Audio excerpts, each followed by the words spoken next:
Beach FM, locals talking to locals. I have to say good morning to Waikanae Ward Councillor Michael Scott, also Chairman of the Finance Committee of the Kapiti Coast District Council. Good morning, Michael. Good morning, Nigel. Lovely day. It's wonderful. It's so nice to be in the studio again. Oh, good. Sometimes have to do it by phone, and it's never as good. No, that's right. You're off to Audit and Risk. So Audit and Risk Committee today. What does that do? Well, Audit and Risk looks at two parts of Council's activities. The first is audit, but that's pretty well covered by Pricewaterhouse and KPMG and things like that, and our audit requirements to audit New Zealand. So it's really the risk issue, so that where are those parts of Council's business where there are risks both to our assets or to our reputation. So, for example, we're running and working on a cash handling policy because clearly cash comes into the business at the counter and how we manage that, not only for the security of that cash, but for the security of our staff. Right. We're developing an overall risk assessment model for the business itself. So whilst we insure our above-ground assets and our below-ground assets, it's managing the risk of damage as well as replacement. So those are the sort of things that Audit and Risk does. It's a really sophisticated analysis of chunks of the Council's business. Yes. Councillor Cardiff chairs that, and Fiona Vining's the Deputy Chair. Okay. Compulsory part of local government. That's all it is, isn't it, really? It's a compulsory part of most large businesses, and certainly it's a sensible thing to have in local government. It used to be in the last triennium it simply was a subcommittee. Now it's a full committee in its own right, and whilst all councillors can go if they wish to, it's made up of the major committee chairs. So myself, for example, the Mayor, Councillor Coots, that's the way it's set up. Sure. I see Norman McCullum says smaller is better for the Waikanae Mahara place. Just titivating it up and making it look good for a start off before we get the money to do anything further. Is that right? Well, we've proved that we can do some major small things. You only have to look at the painting and the grass, the seats, the bean chairs and the activities to prove that that's working. And we're going to get some more grass. We're going to get another set between the Sunday cantina and the hot bread shop, and another strip outside in the middle there, because what we're finding is the area is too small for the groups who are wanting to use it. It's too small on most fine afternoons. There's spillover and people having to sit around the edges again. What was interesting in the weekend too was to see the little soundstage being used there by a group of children practicing their dancing with a music box. Okay. It was just absolutely delightful, and these aren't things that have cost a massive amount of money. Each strip of that AstroTurf grass is, I think, about $6,000. So we'll get another couple of strips of those. We'll get some more seats, and now we want to encourage the events. The community board's worked hard to get the piano into the mall there, which is now set up, and we're about to start some work in the next month or two in the tidy up of Freighter Lane, the car park, the entrance to the marae, and of course we're only just starting to scratch that surface. Yeah, is my imagination or our retailers doing much better? It seems to be very busy every time I go through the mall. So look, my perception is there are, and it's purely Michael's perception, there seems to be a lot of people around talking to various cafe owners. They're busy. It seems to take a dive about 1:30, and then there's a little surge with mums and school kids late in the day. But I do get the impression there are more people around. Certainly the regional council car park message is getting through to commuters. I now see that there are several days that car park is actually quite full. There are still plenty of parks, but it's now getting the feel of being quite full, and that's of course what we wanted. We want commuters out of retail car parks. Yeah, but they still park along the State Highway 1. You'll never get the Otaki people to change, I don't think. And that queue gets longer and longer every day, I think. But it's not causing any problems, is it? So that's not causing any problems, and my idea is that once the State Highway becomes a local road, we change that end to angle parking, and we tuck right. people in under the trees. Okay. If you drive through Cheviot in South Canterbury and places like that, they've done that very successfully. It means the cars are well off the carriageway, they're protected by the trees, and it would just mean a moving of the curb and channeling and some paint. As long as the parks are not the minimum width. See, you learn all sorts of useless information as a councillor, and one of them is that there are multiple size car parks you can have. The smallest is 2.4 metres. Now, that's the absolute minimum size. That'd be Coastlands. Yep, and then you go up in increments thereafter. And of course, the wider the car parks, so you get less in, but they're more user friendly. And the second thing is the angle of entry. So that if you square it, it's very difficult because people have to swing out and turn in. But if you soften the angle, like they have done in the angle parks at the railway station, they're much softer to get in and out of, and they're much easier for people to reverse out of.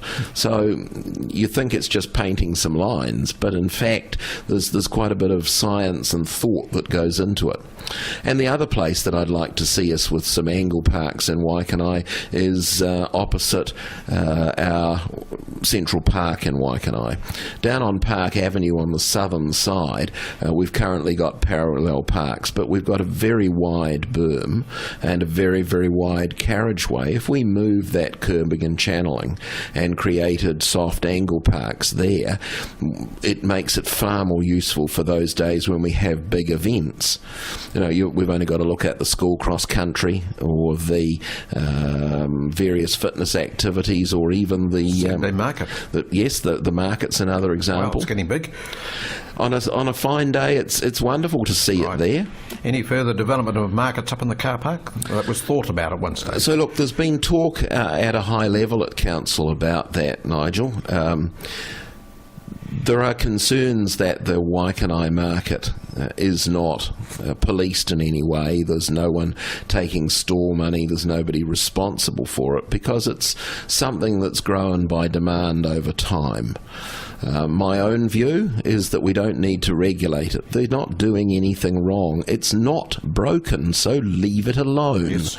Unfortunately, that is not a prevailing view. There are some who believe that it should be regulated because regulation's good, and of course I have a fundamental problem with that. Regulation is generally bad.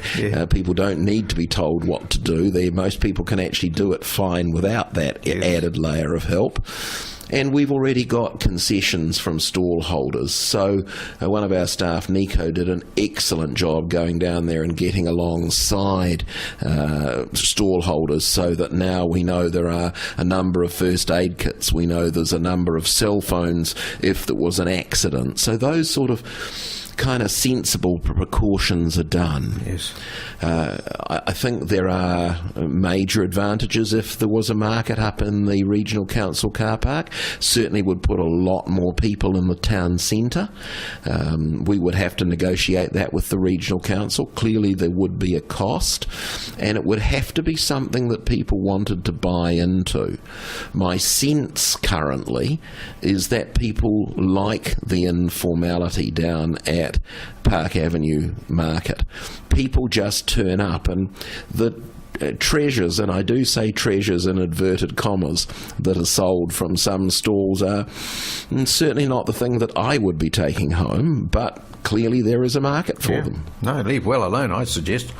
Buses, how's that going with the new bus route from Beach to the railway station? So look, the only feedback I get, and of course it's not scientific, it's purely anecdotal, is that the more direct route is working better. The old route was a somewhat circuitous way of getting to the town centre. The new slightly straighter route, direct route, is working better. Certainly there seems to be a real effort in terms of trying to meet the trains and be there. Several of our drivers clearly haven't learnt that stick on the steering wheel that has a little arrow is for an indicator and could be used. Right. We've had a number of comments about buses that simply start moving because they're a bus, and that's just moving out of a bus stop. Out of a bus stop, or off a curb stop and just start moving.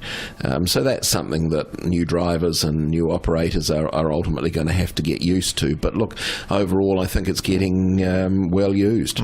Do we have a new bus operator coming up soon, do we?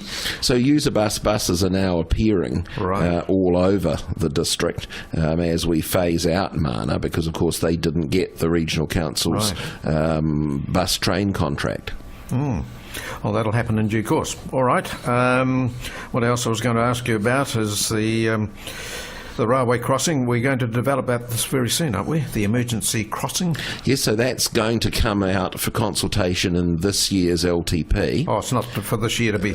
so that it's in this current year to be done. Oh, right, okay. That is the year that starts on the 1st of June in that financial year. Yep. And, of course, there's been a couple of new developments from my point of view, Nigel. There's a couple of new subdivisions now at the end of Huria Street there, which go right down to the railway line. So I think it's time to reopen that discussion about Hadfield Road and what that northern end might look like. But firstly, we need to get that emergency crossing in place. We've needed it for too long. It was noted when it was put to council that this was a need, not a want, and we would find the money, and it will happen in the next financial year. Yeah, because really crossing that railway crossing with the number of cars there now, I was the other day going over to Elizabeth Street, but I came out of Moana Road and I was awkwardly placed because the queue back from the lights to go right with the trains and goodness knows, it was enormous. It is, so and it doesn't matter how we tweak that set of light phases.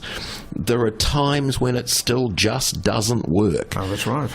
We managed to fix the Te Moana Road lights so that you could now turn without the need of a turn arrow. There is a turn arrow there at times, but you don't now need that all the time.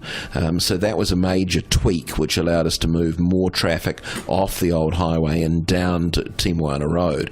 But that Elizabeth Street set of lights is a problem, and of course as trains become more frequent, as more and more people use it, there are times of the day it's congested.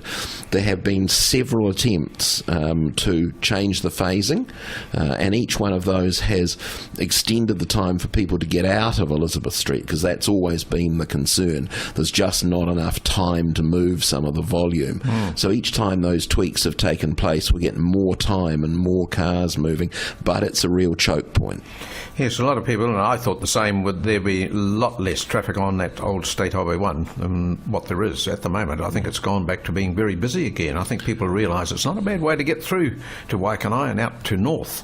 It's very popular, and of course the expressway has become a high-speed expressway.